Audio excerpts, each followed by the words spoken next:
Gracias por estar aquí con nosotros en un programa más de A Fondo.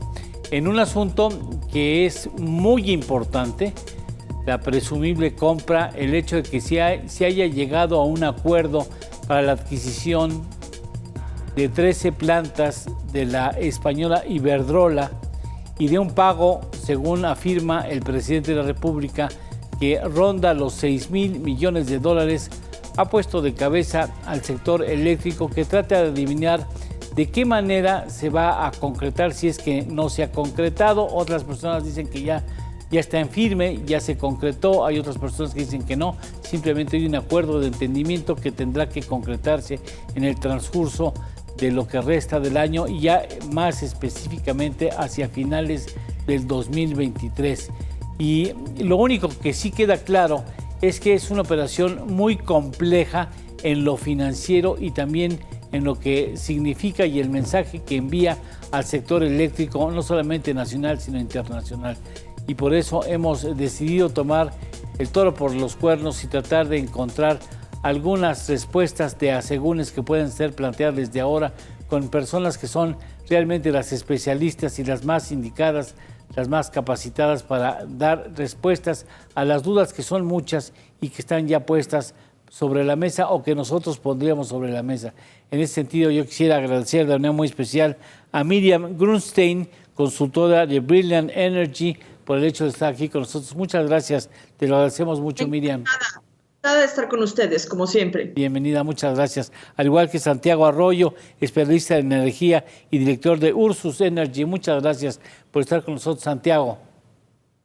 Muchas gracias, Eduardo. Miriam, muy buenas tardes a ti y a todo tu auditorio.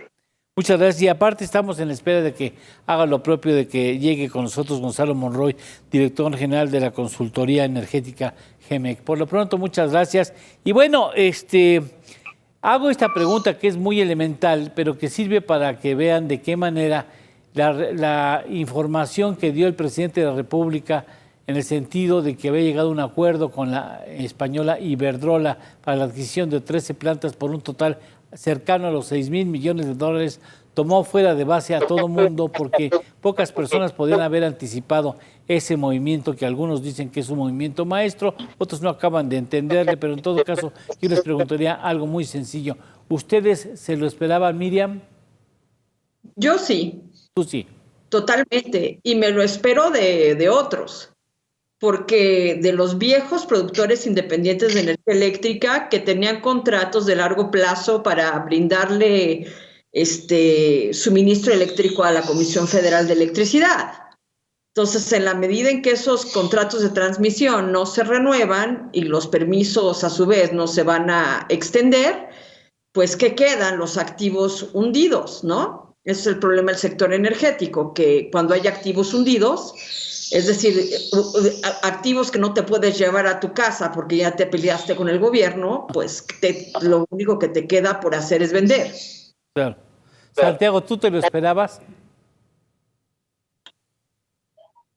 ¿Qué tal? Pues tiendo a coincidir con Miriam en ese sentido. Finalmente es una operación esperada, es una operación normal en la industria eléctrica, sobre todo cuando, como bien lo refiere Miriam, estamos viendo esta transición de todos los contratos y todos los arreglos jurídicos y de permisos previos a la reforma del 2013, en donde, pues, por virtud de la entrada en vigor precisamente de la reforma del 2013, muchas de estas plantas fueron,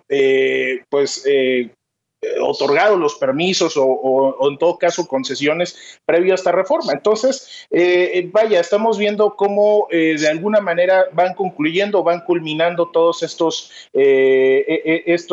figuras previas a la famosa reforma energética, y esta es una forma de culminarlas, Y vamos un poquito más allá de eso, un enfoque un poquito más trascendente. Iberdrola a finales del año pasado anunció un proceso de desinversión de activos con la finalidad de reducir sus emisiones de gases de efecto invernadero, es decir, estas famosas net zero. Entonces, es un tema bastante esperado, un tema que realmente es algo normal en la industria, no es nada fuera de la normalidad de lo que se puede ver en el sector.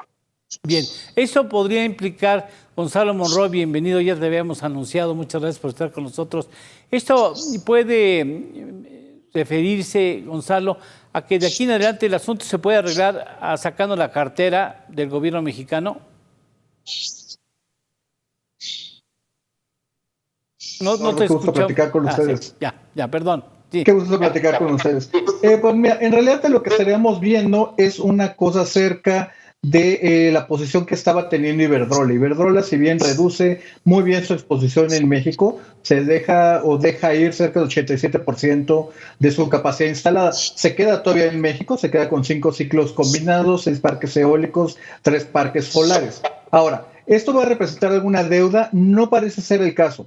Dado lo que conocemos en este momento de la estructuración de esta operación, hay que entenderlo como si el fondo, en ese caso Mexico Infrastructure Partners, hizo una especie de un subfondo o una fibra, en la cual están levantando capital, entre ellos las agencias del gobierno mexicano. Hoy sabemos que hay otros bancos interesados en integrarse precisamente a esta fibra o este subfondo, mejor dicho, y ahí tendremos que ver, cosa que no creo que llegue a ser pública nunca, cuál va a ser el nivel de rendimiento que se le va a estar dando a los que estén apartando el capital. Puede ser que se le esté dando semestral, trimestral o anualmente. No sabemos si va a ser una cantidad fija determinada o bien va a ser con respecto a los resultados. Bien, a ver, me gustaría dar unos pasos atrás para que el público pueda entender de qué se trata. Es decir, vamos a pensar, Iberdrola llega al país, si no mal recuerdo, en 1999 aproximadamente. Desde 1984 tenía un acuerdo de colaboración sin fines de lucro con la CFE y finalmente es una institución que es una jugadora global importante. Debo entender que hizo un buen papel, pero bueno, esos son ustedes los que pueden decirnos si realmente hicieron un buen papel los españoles en nuestro territorio. Miriam. Bueno, te agradezco el que pueda comentar esto porque tengo algo de eco. No, te escuchamos bien. Sí, adelante.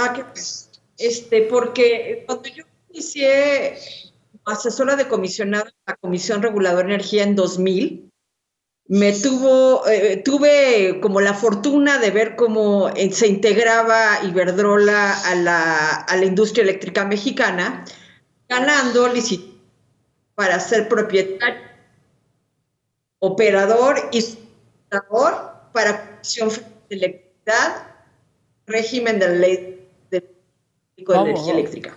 Vamos a tratar de mejorar un poco la señal, porque es muy importante lo que nos estás diciendo. Mientras tanto, quisiera que nos complementara. Dejaría la misma pregunta sobre el escritorio, Gonzalo. ¿Hizo un buen papel Iberdrola? ¿Ha hecho un buen papel en México? Sí, Eduardo. Mira, hay que entenderlo claramente. Iberdrola entra al Estado mexicano o entra a México muchos a partir del productor independiente de energía, esta figura donde el CFE ponía un contrato, podemos llamarlo de maquila, se le entregaba gas natural y a cambio iba a tener un mercado 100% seguro. CFE estaba contratando la capacidad, en ese caso las máquinas, no la energía generada. Esta pequeña particularidad es muy importante para entender que esta reforma, producto de las reformas del 92 y después del 97, no violaban la Constitución, algo que después ha sido bastante atacado. Es muy importante decirlo porque en esas diferentes licitaciones que se dieron, Iberdrola junto con otras empresas, Mitsubishi, Mitsui, Calpine en su momento, fueron de la Unión Fenosa cuando todavía existía, eran de las más competitivas del país. Para dar un ejemplo, el IPP, Productor Independiente de Energía de Monterrey 3, por cerca de 20 años fue la planta de generación con los costos más bajos del país, en este caso el ciclo combinado. En ese caso ya es lo que representa, seguramente Santiago y Miriam nos podrán platicar más de lo que es esta figura de CFE Generación 5, de cómo es la única subsidiaria que administraba esos contratos, que es la única que ha exhibido ganancias en CFE. Bien, a ver, Miriam, ahora sí te escuchamos, parece que teníamos un pequeño problema, pero ya te escuchamos bien, debo de entender. Qué bueno, me da mucho gusto volver con usted. Les comentaba, la historia de las IPP se remonta a la reforma de la Ley del Servicio Público de la Energía Eléctrica de 1992, cuando los precios del petróleo estaban bajos, entonces no se consideraba eficiente que CFE generara su propia electricidad. Entonces, en ese momento, CFE empezó a licitar contratos para la prestación del servicio de generación para sí, no para terceros, sino para sí. Y también aparece la figura del autoabastecimiento, que ha sido sumamente polémica, que es un grupo de empresas que se juntan para generar electricidad para sí mismas, ¿correcto? Para satisfacer sus necesidades. Sí. Y en ese sentido, Iberdrola ha conformado un buen grupo de empresas que en la mayor parte de los casos han estado contentas con Iberdrola como socios. Como una sociedad siempre es algo muy delicado, pues hay socios de Iberdrola que han estado más contentos con ella y menos contentos con ella. Sí. Hasta el momento que puedo yo decir de Iberdrola si ha hecho bien o mal a México, pues CFE no se había quejado de ella hasta este sexenio. No había habido amenazas de terminación anticipada de contratos. Las tarifas industriales en México son caras, pero es más por una cuestión de que somos importadores netos de gas natural, de que los ductos son onerosos, de que la construcción de estas obras, que no son obras públicas, sino que habían funcionado bajo el esquema de Pidiregas, que es un project finance, es caro construir infraestructura en México. Entonces, Iberdrola, pues no es una Carmelita descalza, pero tampoco es la empresa enormemente agresiva y destructiva que pinta el gobierno. ¿Me explico? Sí. Entonces, la percepción de Iberdrola está enormemente distorsionada en razón al mensaje político que ha acompañado la relación de la empresa con el gobierno. Santiago, me gustaría que nos pudieras explicar, al igual que Gonzalo, entonces, ¿qué fue lo que ocasionó que hubiera una franca animadversión entre el gobierno federal y específicamente la figura del presidente de la República y de quien hoy encabeza la línea directiva de la CFE con respecto a Iberdrola? O sea, ¿qué es lo que ocasionó ese mal ambiente entre las partes?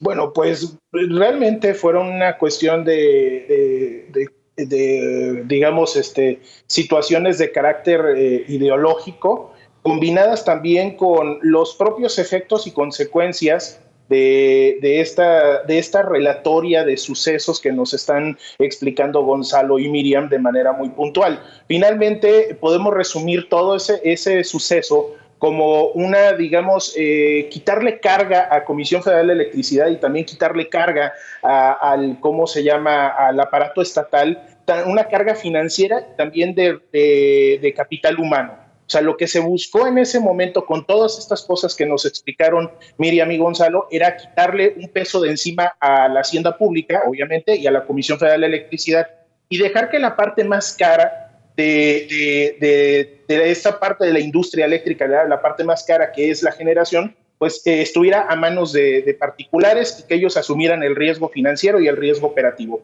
Y aquí viene un punto toral. El riesgo operativo quiere decir también quitarse de encima un pasivo laboral. En este caso estamos hablando de personal sindicalizado, estamos hablando de personal de Comisión Federal de Electricidad. Entonces, al momento que las empresas, los privados, quienes necesitan, los usuarios del sistema eléctrico nacional, quienes necesitan generar electricidad de manera eficiente desde el punto de vista tanto operativo como financiero, pues buscan también quitarse de encima esa parte y esto provoca un desplazamiento. Hay ese desplazamiento con todos estos, digamos, trabajadores sindicalistas, que es una base electoral, básicamente, es una base política para los partidos políticos en general. No vamos a ponerle o endilgarle algún título o algún color a estos movimientos, pero finalmente estas personas son descontentos, son desplazados, y estos desplazados muchas veces no nada más son el obrero, el electricista, sino también antiguos funcionarios, antiguos burócratas que trabajaban en Comisión Federal de Electricidad, y de alguna manera pues van generando esta intervención y buscan en los partidos políticos o en alguna cuestión eminentemente política o seguir alguna corriente política, encuentran un nicho para defender un estatus que tenían previamente. Entonces ahí es donde nace la animadversión en contra de esto, y finalmente estas personas que en algún momento hace 25, 20 años fueron desplazadas, hoy regresan a tener el poder, y en este momento pues traen consigo toda esta carga ideológica, y es lo que realmente provoca, porque si nosotros vemos con lo que nos explicaron Miriam y Gonzalo, realmente Iberdrola pues no vino a traer tantas cosas malas al país, sino más bien vino a traer tecnología y un flujo de dinero, que es lo que necesitaba el país en ese momento. O sea, el asunto de esa animadversión, Gonzalo, con Iberdrola, ¿puede extenderse a los otros particulares que están en el mercado aún? Qué buena pregunta, Eduardo, y la respuesta es sí, efectivamente sí. Y hay que entender incluso, Miriam y yo seguramente lo vamos a recordar con claridad, estos argumentos que hemos visto en estos 4 años son los mismos argumentos que habíamos visto desde el año 2000-2002 por parte de Manuel Bartlett cuando era senador por parte del Partido del Trabajo. Esta inconstitucionalidad de la reforma del 92 y del 97, esta participación del mercado de generación o de la participación de particulares en la generación eléctrica. Manuel Bartlett y sus visiones, hay que llamarlo de esa manera, era de que la generación, toda la industria eléctrica es propiedad, y déjenme ser aquí bien exacto, propiedad del Estado mexicano. Obviamente la reforma del 97, que es la reforma, en este caso en materia secundaria del artículo 27 constitucional, le permite justamente esa apertura en generación, siempre y cuando no sea para el servicio público de energía eléctrica, una excepción. Si es una cosa entre particulares, si es en este caso la maquila que le llamábamos de los IPPs a CFE, eso sí era permitido. Y en ese sentido, lo que hoy estamos viendo es Manuel Bartlett y sus visiones, o su visión de las cosas, es tratar de expulsar a las empresas de lo que él cree que es justamente un mercado cautivo del Estado mexicano, que los mexicanos somos de los clientes cautivos de la CFE. Es por eso de que esto no solamente se limita a Iberdrola, es donde hemos visto la participación, la interferencia, yo lo llamé de esta manera, a todos los generadores privados de energía, sea en la modalidad que sea el productor independiente de energía, sea también la autogeneración, sea el autoabastecimiento, incluso por ahí hasta lo que parecía que estaba fuera de cualquier límite, incluso los proyectos de exportación de energía. Bien, cuando se da a conocer la información de la compraventa, tiene que ser muy preciso Iberdrola en el mercado, porque finalmente cotiza en varios mercados bursátiles, no puede darse el lujo de ocultar esa información, tiene que informarla de manera clara y precisa a las personas interesadas en sus papeles, en sus acciones. El presidente de la República de México hace lo propio e informa de una operación de compra como si ya hubiese sido realizada. Esto ha generado mucha confusión porque hay algunas personas que aún piensan que eso ya se concretó, mientras que también hay personas más cautelosas que dicen, no, está en un proceso de que ambas partes llegaron a un entendimiento para una operación de compra-venta, pero que no ha sido saldada, no se ha extendido ningún cheque en favor de Iberdrola. Esto todavía está en proceso de concretarse. Miriam, me gustaría en ese sentido que expresaras tu punto de vista, porque ese es un punto que aparentemente está oscuro en esta operación que es muy compleja. Es que yo creo que socráticamente deberíamos asumir que solo sabemos que no sabemos nada, porque hay un documento de entendimiento entre el Gobierno de México, Iberdrola y probablemente la Secretaría de Hacienda, Fonavim, Mexican Infrastructure Partners. Ni siquiera sabemos quiénes son las partes en este memorándum, este documento de entendimiento, porque es archi recontra confidencial. Yo he estado persiguiendo a algunas personas que conozco que trabajan para este fondo y no me han querido quitar prenda alguna, porque es muy delicado, ¿no? Lo único que hay es un documento que expidió el secretario de Hacienda, en donde dice que Fonadín, como propietario del 60% de la participación social de Mexican Infrastructure Partners, va a colocar unos valores que se llaman CKD, que son para atraer inversión privada, para fondear la compra de CFE. Pero ha habido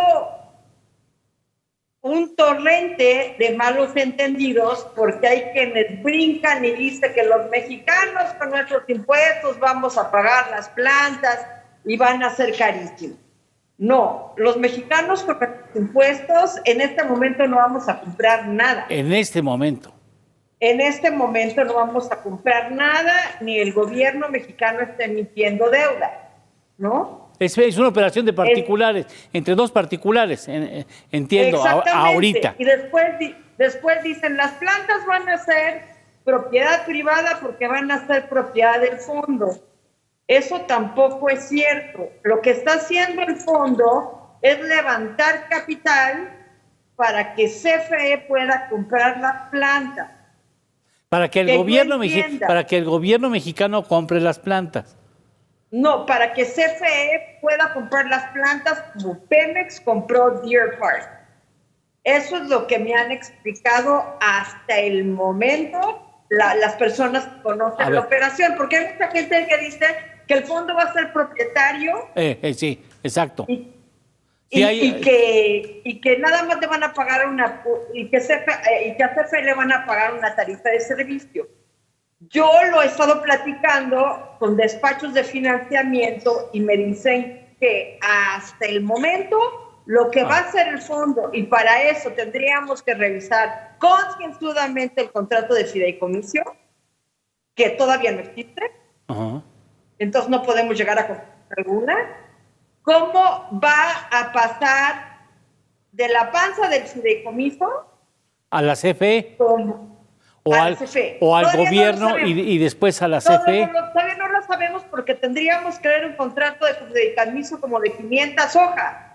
Sí. Entonces, como yo no tengo el contrato de fideicomiso de 500 hojas, pues humildemente les digo, yo solo sé que en este momento yo no tengo información constante y sonante para decir cómo va a hacer esa transmisión de productos. Porque además, permíteme explicarle al público que además gran parte de esta operación, de la estructuración financiera de esta operación de compra-venta, está sujeta a secrecía por la ley del mercado de valores. Es decir, claro, la ley protege a que gran parte del contenido de los términos de este acuerdo y de este complejo estratégico de compra-venta se mantengan en absoluto secreto y en todo caso sean conocidos solamente por aquellas personas o instituciones o empresas que participen directamente de esa empresa. No sé si estarías de acuerdo con nosotros, Gonzalo.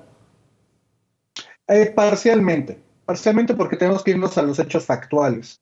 Y, por ejemplo, al dar, lo mencionabas muy bien, el dato relevante, porque es un hecho relevante de crédito, cuando Iberdrola menciona y saca su comunicado de venta, se lo hace justamente a Mexican Infrastructure Partners.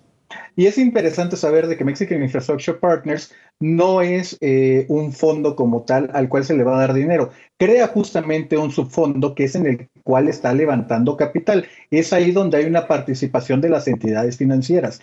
El gobierno mexicano no está invirtiendo en Mexican Infrastructure Partners. Ese es un punto muy importante a mencionar. Como tal, el comprador es este fondo, Mexican Infrastructure. El segundo es un crédito sindicado lo que se está haciendo y es por eso que se está levantando capital. ¿Qué cosas sabemos? Y esto a partir de las declaraciones del secretario de Hacienda en el video que pone el presidente de México en su cuenta de Twitter. Sabemos, por ejemplo, que no es como tal una emisión de deuda. Sabemos de que se toman los saldos remanentes del Fonadín, además de garantías de crédito por parte de Bancomext y de Nafinsa. El secretario mencionó 5 o 6 otras entidades sin mencionarlas explícitamente todas. También sabemos de que en este caso el secretario únicamente refiere que CFE será el operador de las plantas. Hasta ahorita no hay ningún documento, no hay ninguna declaración que indique, señale o que siquiera sugiera de que las plantas llegarán a ser propiedad de la CFE. Y eso plantea un tema muy importante, porque en el caso más importante es que CFE, en caso de adquirir la propiedad de las plantas, también habría una concentración de mercado relevante, lo cual obviamente pasaría precisamente por la opinión de la Comisión Federal de Competencia Económica. Uno de los temas que, en palabras del subsecretario Llorio, no es el caso, con lo cual sugiere, o al menos refuerza la teoría de que CFE no será el dueño de las plantas, únicamente el operador. Como muy bien menciona Miriam, no sabemos específicamente cuál va a ser el contrato con el cual CFE será el operador de las plantas. No sabemos si va a ser una tarifa fija, no sabemos si va a ser una tarifa variable con respecto a desempeño, e incluso como mencionaba Santiago, no sabemos ni siquiera incluso si van a ser sustituidos los trabajadores de esas plantas por nuevos trabajadores de la CFE, o bien simplemente sean aglutinados en esta gran masa sindical. A mí me gustaría, Santiago, para cerrar esta parte, me lo permiten tantito, es claro. Las plantas ya, debo de suponer que eran rentables, Santiago. Las plantas en manos de Iberdrola eran rentables, ¿no? O sea, no perdían. Sí, vaya, pues tenían que tener rentabilidad pues para claro, poder sostener sus permisos. Eso es una realidad, una de las condiciones que establecen los permisos de generación es precisamente eso, que mantengan una rentabilidad y una utilidad para el sistema al cual están interconectados. Y haciendo un poquito de aterrizando todos los puntos que se han comentado aquí en la mesa, y para que nuestro auditorio que no está tan familiarizado con esta terminología, exacto, es importante señalar que lo que vimos en la semana pasada fue únicamente en una mesa en Palacio Nacional, unas personas llegando a un acuerdo, y vamos a ponerlo en términos que están familiarizados mucho de nuestra audiencia. Hagan de cuenta que esto es como una promesa de compraventa de una casa.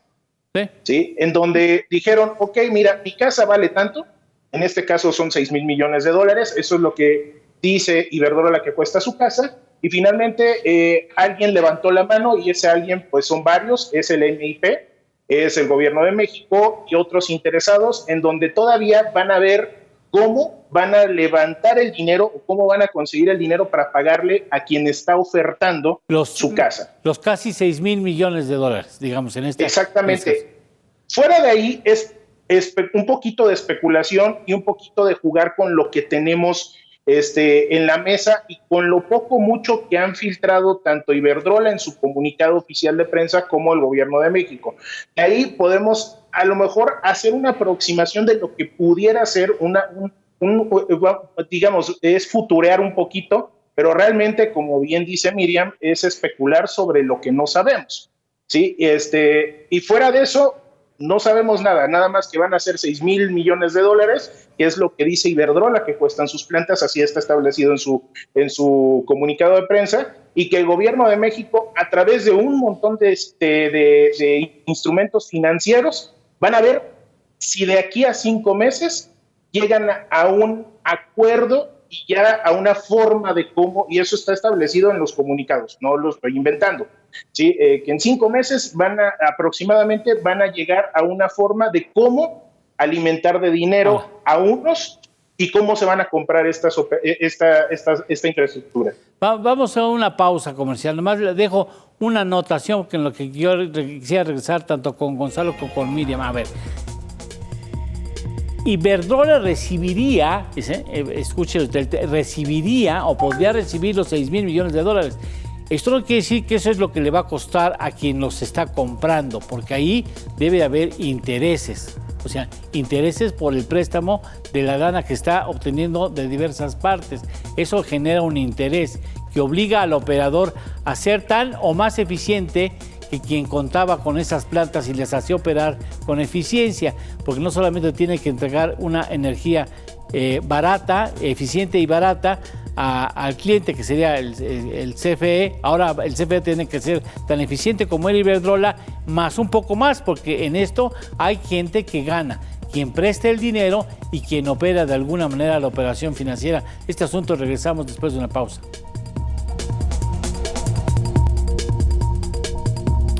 Bueno, entonces, ¿qué se compró? Bueno, ya sabemos qué se compró en condiciones que exigiría al operador, que debemos de suponer que será CFE, Gonzalo, que tienen que ser tan o más eficientes de lo que eran ya quienes operaban esas plantas, quienes operan esas plantas antes de que esto se concrete. Sí, efectivamente. Aquí hay que entender de que gran parte de esto, Eduardo, se hace típicamente a descuento. Sabemos la cifra más exacta, que son 5.934 millones de dólares. Tenemos que entender también, y eso es muy importante con relación a la propiedad de las plantas, porque eso significa quién va a recibir el ingreso por la energía generada. En el caso de lo que vemos incluso de nuevo, dadas las declaraciones del secretario de Hacienda, Rogelio Ramírez de la O, este sería el fondo que a su vez va a pagar a los inversionistas de esa especie de subfibra, de subfondo o de fibra. Ahí hay que entender de que también esas cosas son pueden ser rendimientos variables o pueden ser de rendimientos fijos, dependiendo cuál sea los detalles específicos de la operación de integración del fideicomiso.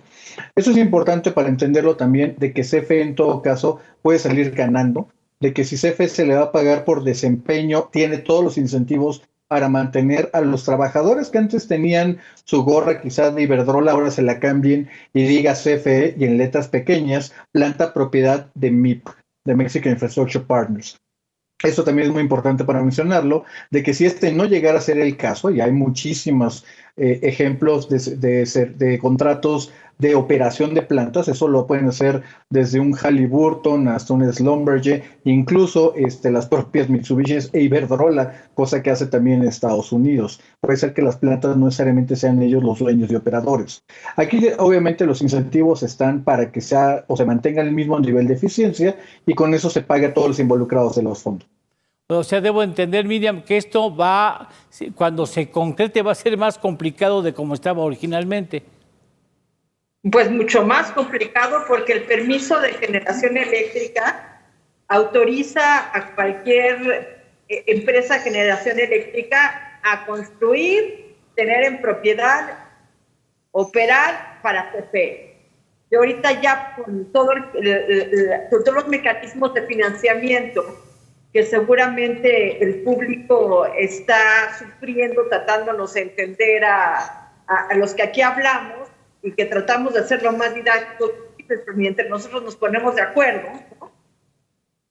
Lo que sí quisiera insistir es que lo que sabemos hasta el momento es muy poco.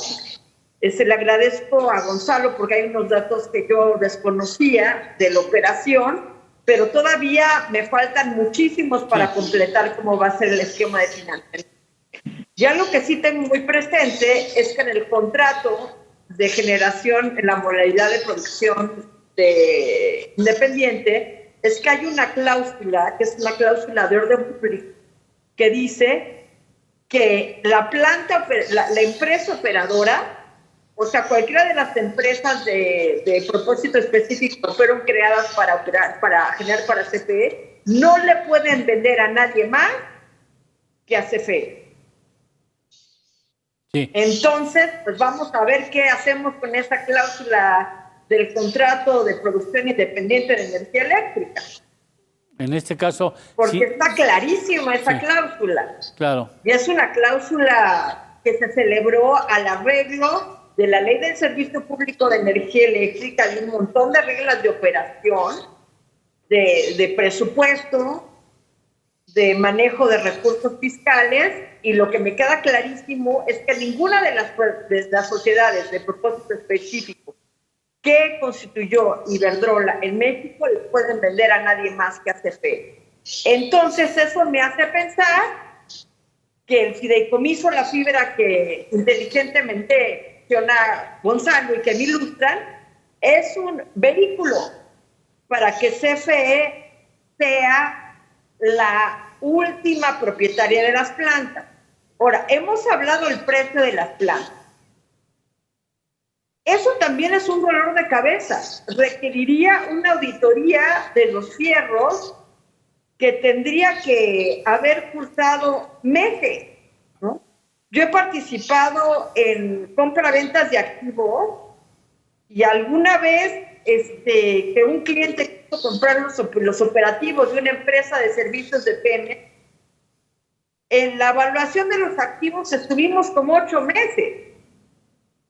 Y no eran tantos, eran como una barcaza habitacional, algunos barquillos de avituallamiento, equipo de mantenimiento de plataformas, y era un equipo enorme auditando los activos y viendo depreciaciones. O sea, no sales con una cifra de $6,000 millones con solo decir bibidi babidi bu, ¿no? Entonces, yo quisiera saber cuánto tiempo llevan esta auditoría, si ya se hizo o si es nada más ¿o cuál fue la base? Sí, aproximado. Estimado, ¿no? Sí, eso tampoco lo sé. Y también con cuántas autorizaciones corporativas ya cuenta Iberdrola, porque no sé si recuerdan cuando Pemex tuvo la inteligencia de comprar acciones de Sacir Villahermoso para tomar el control de Repsol, que fue el peor negocio que hicimos. Primero los financieros decían, nos salieron regaladas. Después el gobierno argentino nos expropió. Entonces, todas esas operaciones de compraventa de acciones, de compraventa de activos, que aquí me queda claro que es una compraventa de activos pura y dura, son muy delicadas e involucran mucho dinero e instrumentos y mecanismos de financiamiento también muy complejos. Entonces, sin los documentos en la mano, yo no podría decir si este es un buen o mal negocio para Iberdrola en este momento. Parece que sí, porque la cifra está propuesta por Iberdrola y aceptada por el gobierno mexicano. Y Iberdrola es una empresa comercialmente muy agresiva, entonces no creo que se vayan perdiendo por la enajenación. A ver, una pregunta tanto para Gonzalo como para Santiago. Pero los 6,000, bueno, vamos a cerrarlo en números gruesos. Los $6,000 millones que recibiría Iberdrola, lo reciben debo suponer, en una sola exhibición, por decirlo de esa manera. Pero eso no es lo que van a costar, porque a esa cantidad tendría que sumársele el interés que va a generar esa operación financiera. ¿Estoy en lo correcto o no, Gonzalo, Santiago? No necesariamente. Bueno, si me permites hacer el saque legal primero a mí y ya el financiero se lo paso a Gonzalo. No, digo, vamos, este tipo de operaciones no son en una sola exhibición. Vaya, sí ese reduccionismo a lo mejor un poco ramplón de compararlo con una promesa de compraventa de una casa, pero tampoco es así. Hay que recordar que también en las compraventas de una casa también hay instrumentos financieros. Una hipoteca es el ejemplo más claro de ello, y no se pagan los 3, 4, 6, 8, 30 millones de pesos que puede costar una casa en una sola exhibición. Digo, para empezar, primero encuentra a alguien que tenga una cantidad de dinero líquida en ese momento de ese tamaño. Entonces, este tipo de operaciones, ahora ya trayéndolo a la realidad, este tipo de operaciones normalmente van sobre los instrumentos financieros, es decir, un tema de recuperación operativa de los recursos, es decir, lo que van generando, desde ahí nos vamos cobrando, ¿sí? Es por ponerlo en palabras muy llanas, ¿no? También está la clásica compra en abonos chiquitos, de que te voy pagando digamos, la letra, por así decirlo, vamos a ponerlo en esas palabras, es decir, que te voy pagando tus mensualidades o pagos en ciertos periodos. Sin embargo, este tipo de operaciones, pues bueno, insisto, vamos a volver a caer en un tema de cómo se llama, de especulación, porque no sabemos cuáles son las condiciones y términos en los cuales se va a llevar a cabo esta operación. Podemos poner en la mesa las posibilidades que existen, nada más. Y ahí es donde obviamente existe este monto de los 6,000 millones, que quien lo sacó fue Iberdrola, precisamente. O sea, ellos fueron quienes lo sacaron, muy probablemente, y esto nos da a entender, volvemos al tema de que esto era algo ya pensado, porque como bien dice Miriam, se necesita un proceso de meses para poder llegar a una cantidad de estas, y muy probablemente Iberdrola desde el año pasado ya estaba trabajando este tema, ¿sí? Y en este momento encontró la oportunidad para hacerlo. Entonces, esa cantidad salió de ahí, y obviamente es una cantidad nada más como de saque, porque finalmente va a haber un costo financiero, claro, y obviamente un costo operativo de toda la transacción. Ahí es donde le paso la bolita a Gonzalo, que podría darnos más detalles sobre ese tipo de cuestiones. A ver, Gonzalo, mientras vemos incluso el esquema de distribución de energía eléctrica en el país por compañía y por tipo de planta que tenemos en una gráfica por ahí. Gonzalo, te escuchamos. Claro, fíjate, es una cosa muy interesante esto, porque sabemos eventualmente Iberdrola recibirá esos 6,000 millones de dólares, valga expresión, en una sola operación, en una serie de operaciones, o como muy bien dijo Santiago, en abonos chiquitos para pagar poquito. La realidad es que todo después, donde vienen sobre todo los costos de intermediación, donde van a venir a los diferentes agentes financieros que han participado en esta operación, se les va a ir pagando seguramente comisiones de diferentes cosas. Se les puede pagar justamente por el cierre financiero de la operación, por obviamente la operación completa. Hay muchas cosas que se van a ir haciendo. Típicamente estas comisiones o estos costos caen precisamente del lado del comprador. Eso es importante. Ya que Iberdrola se sigue llevando una parte de la tajada, esto le tocaría más a la parte del fondo. Hay que también incluso, y valga la pena regresar un poquito más hacia esa parte, y Miriam lo mencionaba muy bien, hay que decirlo claramente, esto no es una ocurrencia, esto es justamente una operación bastante bien pensada, y donde se puede ver mejor es en la selección de las plantas que integran la venta de los activos. Sabemos que están por ahí, está el núcleo de Altamira, están obviamente las de Monterrey y muy claramente las plantas de autoabastecimiento y cogeneración, además de por ahí meter incluso hasta el parque eólico de la Venta 3.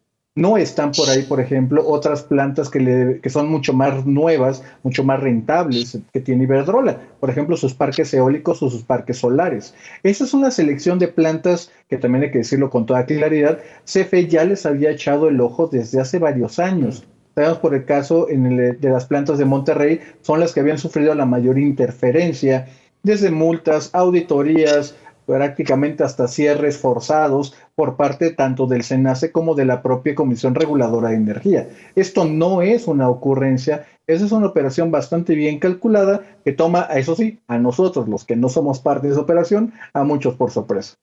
Sí, sin lugar a dudas. Bueno, vamos a pasar a la parte última del programa. Finalmente, hay muchos elementos faltantes en la mesa como para pensar si CFE salió ganando, quién gana, si es que alguien pierde, quién pierde, porque el mercado internacional al menos le dio un buen apapacho a la operación, porque las acciones de Iberdrola inmediatamente experimentaron un incremento en su precio, lo que quiere decir que el mercado consideró que fue oportuna la decisión y que hizo un buen negocio o podrá hacer un buen negocio Iberdrola. ¿Ustedes estiman que fue una buena operación para todos, Miriam? Pues por el momento para Iberdrola sí, porque México ya estaba representando un costo de oportunidad para Iberdrola, ¿no? Además tiene compromisos de descarbonización que con plantas de ciclo combinado no iba a satisfacer. Cada vez la banca de desarrollo y la banca privada están más renuentes de financiar plantas con ciclo combinado, porque además es claro, tecnología relativamente vieja, ¿no? Cuando Gonzalo menciona las plantas de Monterrey, ya estamos hablando de plantas de 20 y tantos años, por lo menos. Entonces, sus activos están bastante depreciados desde el punto de vista financiero y, por otra parte, están desactualizados como infraestructura en términos tecnológicos, ¿no? Entonces, lo que puedo garantizar es que Iberdrola no perdió, porque además es una empresa con una cartera internacional de proyectos, tiene mejores lugares donde ir e invertir. Entonces Iberdrola yo creo que no perdió. El gobierno Pues no creo que el bono electoral por la compra de los activos haya aumentado sustancialmente. El presidente inteligentemente mencionó la palabra nacionalización, claro, y todos le seguimos el juego, ¿no? Yo creo que eso sí fue un jaque mate del presidente, que dijo nacionalización y todos brincamos a decir, no fue nacionalización. sí, por supuesto. No, entonces entre que estábamos en un debate realmente insustancial sobre si era nacionalización o no era nacionalización, no estábamos fijándonos realmente en las implicaciones realmente pragmáticas de la operación. Bien. Ahora, una crítica fuerte a las grandes empresas de Estado nacionalizadas es que adquieren activos grandotes que les cuesta mucho a mediano o incluso a corto plazo mantener. O sea, Iberdrola ha mantenido esas plantas con las tarifas que recibe de CFE, que no han estado mal, ¿no? Si no, ya se hubieran, claro, ya hubieran cedido los permisos mucho antes, ¿no? ¿De dónde va a sacar el dinero CFE para darle mantenimiento para la operación eficiente de esas plantas? A ver si no se chatarrizan a corto plazo porque no va a estar recibiendo una tarifa, y como el compromiso del presidente es bajar la tarifa industrial, que es el fuerte de Iberdrola, las tarifas industriales, pues no se va a quedar sin dinero, para mantener. Va a comprar, pero mantener es otro boleto. Claro, claro. Ahora, déjenme hacer una última pregunta antes de ir a una pausa y rogaré una respuesta rápida de ustedes tres. ¿Cabría la posibilidad de que esto se complique y no se realice? Hoy una columnista, Mari Carmen Cortés, habla de que ella tiene la información de que se está haciendo bolas el engrudo. Bueno, yo no sé si sea así. Lo cierto es que tendríamos que considerar también la probabilidad, no sé si muy distante o muy remota, de que la operación finalmente se complicara y decidiera abortarse. ¿Existe o ven ustedes esa posibilidad relativamente cercana o muy distante, Gonzalo? Yo la veo relativamente distante, porque a final de cuentas Mexican Infrastructure Partners tiene, dentro de otros activos y dentro de los fondos, tiene la capacidad de poder garantizar por sí mismo la compra. Así que en este caso estaría terciarizando el riesgo. En caso de que no sea eso, los que quedan literalmente on the hook, los que quedan contractualmente obligados son solamente ellos. Bien. Santiago. Pues bueno, con toda proporción guardada, hay que recordar una operación también igual grandota, que fue la compra, por ejemplo, de Twitter por parte de Elon Musk. Sí, que hicieron un MOU entre Twitter y Elon Musk, y a la primera de cambio, pues no salió la operación porque el due diligence no dio. Pero al final del día regresaron y se terminó haciendo. Aquí, y traigo este ejemplo porque finalmente el único riesgo que yo veo es un tema de riesgo regulatorio, pero yo lo veo como purista, regulador, abogado que soy. ¿Sí? Sabemos que hay una consideración muy especial ahorita con los reguladores energéticos en el país y también con el regulador económico, con la COFECE. Entonces, sabemos que tienen cierta tendencia, no voy a decir hacia dónde, pero ya sabemos cómo está la tendencia, pero aún así existe la posibilidad de que a nivel regulador, es decir, Comisión Nacional Bancaria y de Valores, ya sea la COFECE o sea la Comisión Reguladora de Energía, o en todo caso algún elemento externo por parte de los inversionistas o de quienes sean los dueños del dinero de intervención a la Securities Exchange Commission, en dado momento, pudiera ser los que llegaran a frenar por algunos meses la operación en lo que acomodan las cosas. Pero de que se va a dar, muy probablemente se va a dar. Yo lo único que veo es probablemente que esos 5 meses no vayan a dar y se vaya a aplazar un poquito en el tiempo la operación para poder concretar esto. Desde tu punto de vista, Miriam. Pues mira, yo solo recuerdo cuando yo iba a cerrar mi cuenta de Banamex porque Citibank ya iba a vender. ¿Cuánto tiempo ya ha pasado? ¿No? Bueno, pues sí. Sí hay operaciones que tienen su propia O sea, yo ya cuando anunciaron la venta de Banamex por parte de Citi, yo ya estaba corriendo a cerrar mi fondito de inversión que tenía, porque yo no sabía qué iba a comprar. ¿Por cuántos postores hemos pasado? Sí, exactamente. Bueno. Entonces, hay incertidumbre en estas operaciones tan grandotas. Lo que yo sí te puedo decir es que es altamente probable que la COFECE intervenga, porque la generación está abierta a la competencia. Sí, claro. Y tener 56% de la generación es tener una situación de dominancia. Sí, exactamente. Entonces, que la CRE se vaya a meter así como está hoy, no creo. Y quién sabe si no creo que se vaya a meter a la CRE a sabotear una operación de la CFE. Los comisionados arderían en la parte más ardiente del inframundo. Pero COFECE sí se podría meter, y también la Comisión Nacional Bancaria y de Valores. Bien. Eso sí lo veo como una posible barrera hacia la consumación de la compraventa, más lo que se acumule, ¿no? Como por ejemplo, si estamos hablando de 5 meses, a veces las se menciona aquí la compraventa, la promesa de compraventa de una casa. Bueno, yo me tardé 2 años en estructurar un rancho. Bien, pues permítame una pausa y ya regresamos con las conclusiones.